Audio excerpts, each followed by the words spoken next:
할렐루야. 이사야서 3장 7절입니다. 그날에 그가 소리를 높여 이르기를 나는 고치는 자가 되지 아니하겠노라. 내 집에는 양식도 없고 의복도 없으니 너희는 나를 백성의 통치자로 삼지 말라 하리라. 아멘. 이사야 3장은 예루살렘과 유다가 하나님의 심판을 받아 지도자가 없는 혼란에 빠진 모습을 보여줍니다. 하나님께서 안위를 책임질 리더를 거두어 가지자 사람들은 불안과 두려움으로 가득해지지요.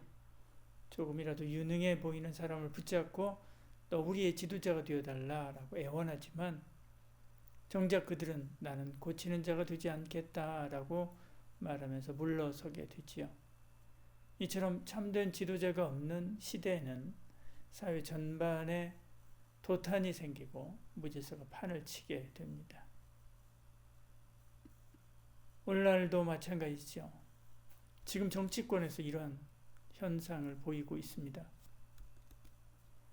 본질적으로 하나님을 의지하지 않고 사람의 능력만 보고 사람을 통해서 해결책을 찾으려고 할 때 혼란은 해결이 아니라 더 큰 혼란으로 이어지게 되는 거죠.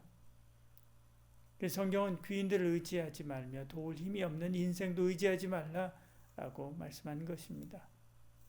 3장은 바로 이러한 내용을 말씀합니다. 지도자가 없는 슬픔을 이렇게 이야기합니다. 3장 1절에 모든 양식과 그가 의지하는 모든 물을 끊어버린다라고 이야기하지요. 4절에 아무것도 모르는 소년들이 고관이 되고 아이처럼 유치한 자들이 나라를 다스리게 되지요. 5절에 백성이 서로 학대하며 각기 이웃을 잔해하며 아이가 노인에게 비천한 자가 존귀한 자에게 교만한 사회가 된다라고 이야기합니다. 지금 우리가 보는 사회입니다. 결국 경제적으로 폭망하고 안전을 보장하지 않는 사회가 되지요. 공동체가 흔들리고 온갖 부정과 무질서가 난무하게 됩니다. 결국 누군가를 붙잡고 도와달라고 말하지만 그들도 책임을 회피하게 되죠. 나는 고치는 자가 되지 않겠다라며 뒤로 물러섭니다. 인간적인 생각으로 근본 문제를 해결할 수 없죠. 이것은 방법의 문제가 아닙니다. 핵심은 하나님을 의지하지 않고 사람만 찾기 때문에 그렇죠. 시편 146편 3절에 이렇게 이야기합니다. 귀인들을 의지하지 말며 도울 힘이 없는 인생도 의지하지 말지니 말씀하죠. 사람의 지혜나 능력에만 기대려 할 때 더 큰 혼란이 옵니다. 이사야 시대나 오늘이나 문제가 생기면 먼저 하나님께 나가야 되죠. 현실적인 방법을 우선하고 누군가 능력 있는 사람만 찾으려 들면 결국 혼란과 좌절만 깊어지는 것이죠. 하나님을 경외하는 리더십, 이런 리더십을 세워야 됩니다. 어떤 공동체든 가정이든 교회든 사회든 진정한 지도자는 하나님 앞에서 겸손히 무릎 꿇고 그 지혜와 능력을 구하는 사람이지요. 이럴 때 하나님께서 일꾼을 부릅니다. 그 시대의 난국을 타개할 일꾼을 부르시는 것이죠. 부름받은 사람은 그에 대한 무한한 영적인 책임을 가지고 순종해야 됩니다.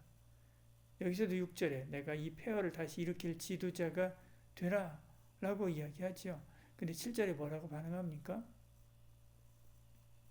나는 고치는 자가 되지 아니하겠노라. 내 집에는 양식도 없고 의복도 없으니 너희는 나를 백성의 통치자로 삼지 말라 하리라 이렇게 말씀하죠.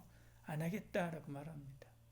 나는 너희에게 나눠줄 양식도 의복도 없으니 나를 지도자로 세우지 말라라고 말하는 것이죠.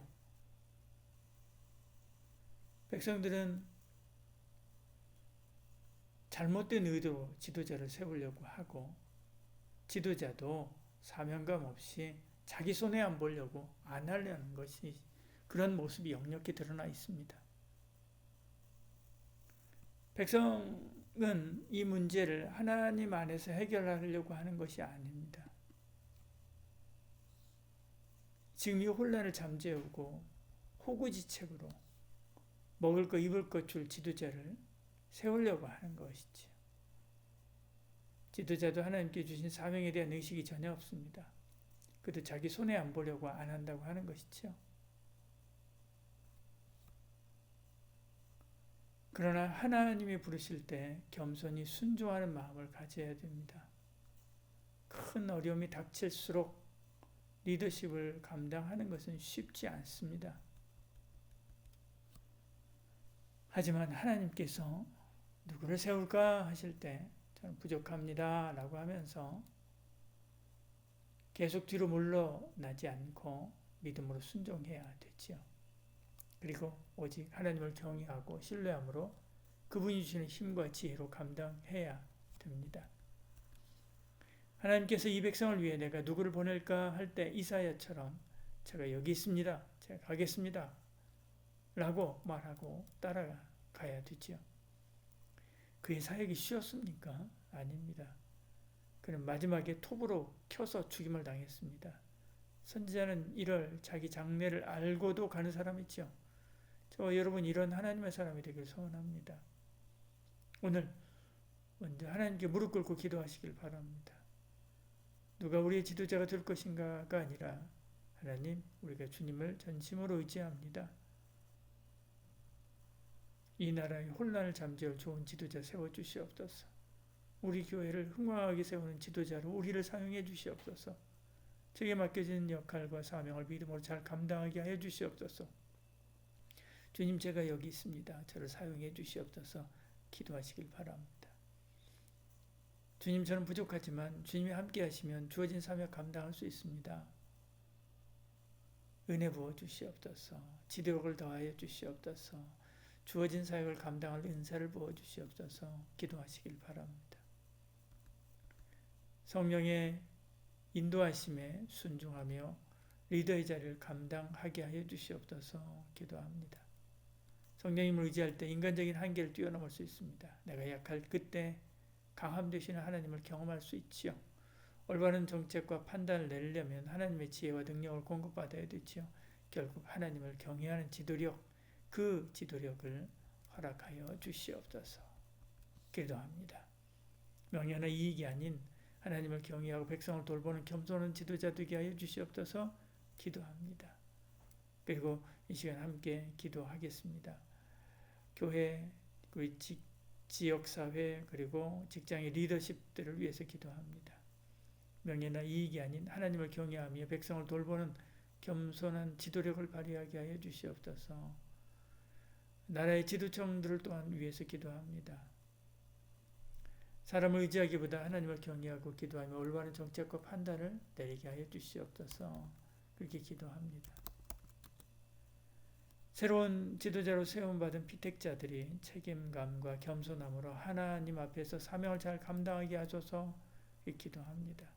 마지막으로 주님, 우리로 하여금 사람의 힘이 아니라 주님이 주신 능력 의지하게 하소서. 그렇게 기도하고요. 그럼 각자 기도하고 돌아가도록 하겠습니다.